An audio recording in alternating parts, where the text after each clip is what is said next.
The government in Baghdad is delayed. Again. But this time, something is different. While the political factions scramble behind closed doors, missing constitutional deadlines and failing to reach quorum, a U.S. delegation is on the ground, meeting with Kurdish leadership and Iraqi officials. And for dinar holders, understanding what this delay really means and why the Americans are here now is the difference between confusion and clarity. Let me take you inside what just happened. On Sunday, Iraq's Council of Representatives postponed for the second time a session to elect a new president after failing to reach a quorum.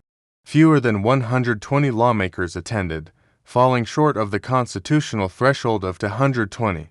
This failure came after the 30-day deadline for electing a president following the first parliamentary session has now expired. Behind closed doors, Iraq's political factions are scrambling.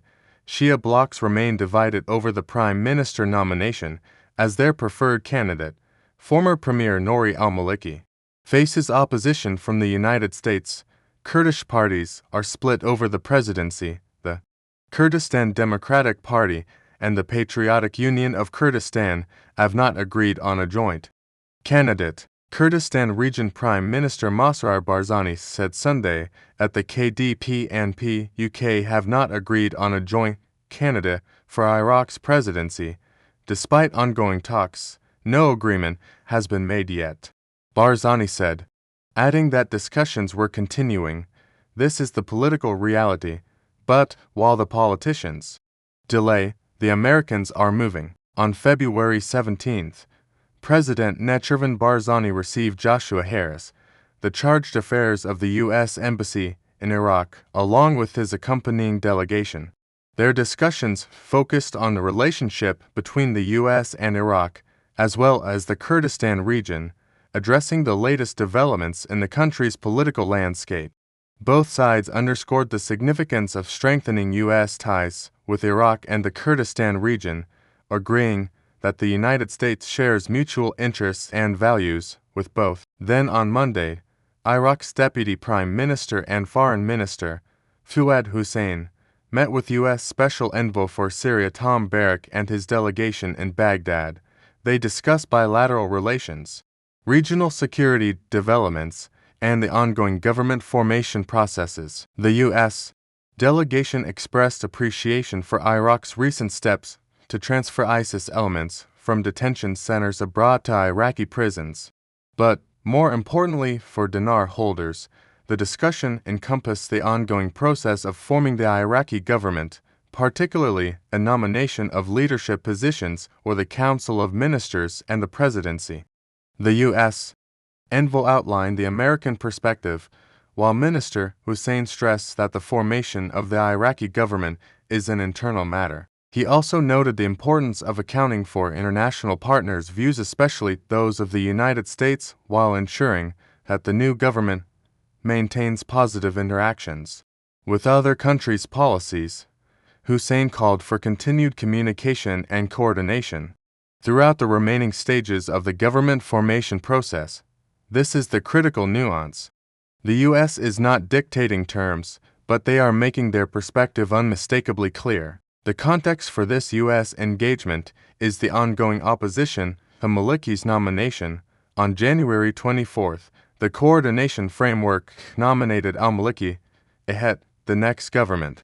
U.S. President Donald Trump warned that Washington would no longer help Iraq if al-Maliki returned to power. Al-Maliki dismissed the comments as blatant U.S. interference and a violation of Iraqi sovereignty. According to political sources, Shia blocs in the coordination framework remained divided over the prime minister nomination, as their preferred candidate faces opposition from the United States.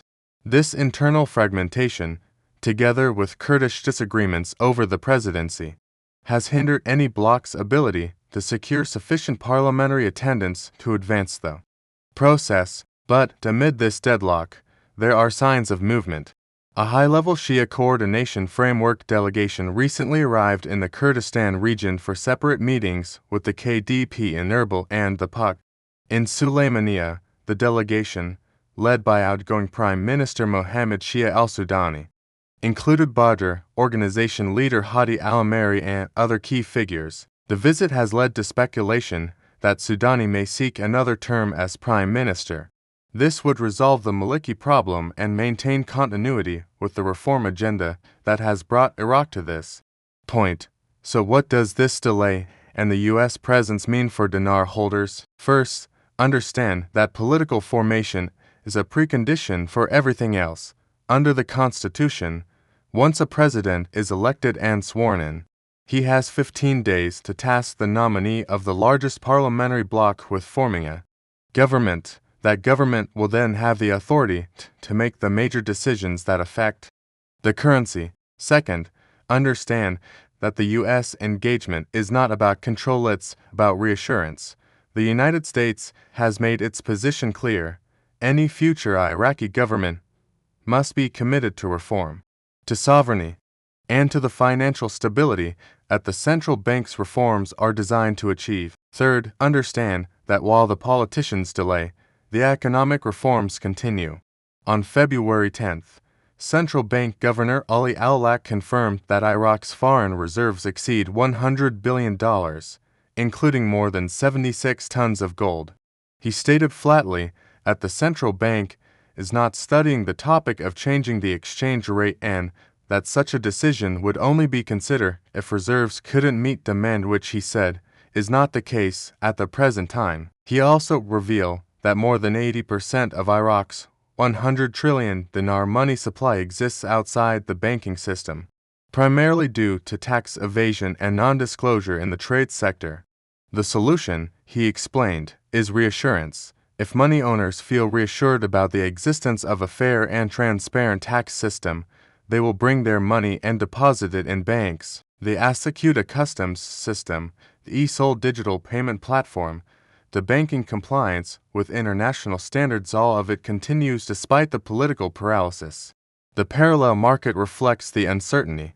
On February 18th, the exchange rate of the US dollar against the Iraqi dinar rose, reaching approximately 153,000 dinars per $100. The Al-Khaifa and Al-Harithia exchanges recorded 152,750 dinars per 100 US dollars. This is the premium that the market demands when the political future is unclear, but the official rate remains stable at 1,300 dinars per dollar for the 2026 budget, a rate that has been in effect since February 2023. The central bank will purchase dollars from the Ministry of Finance at 1,300. Sell them to banks at 1,310, and banks will offer them at 1,320 to traders. The delay is frustrating.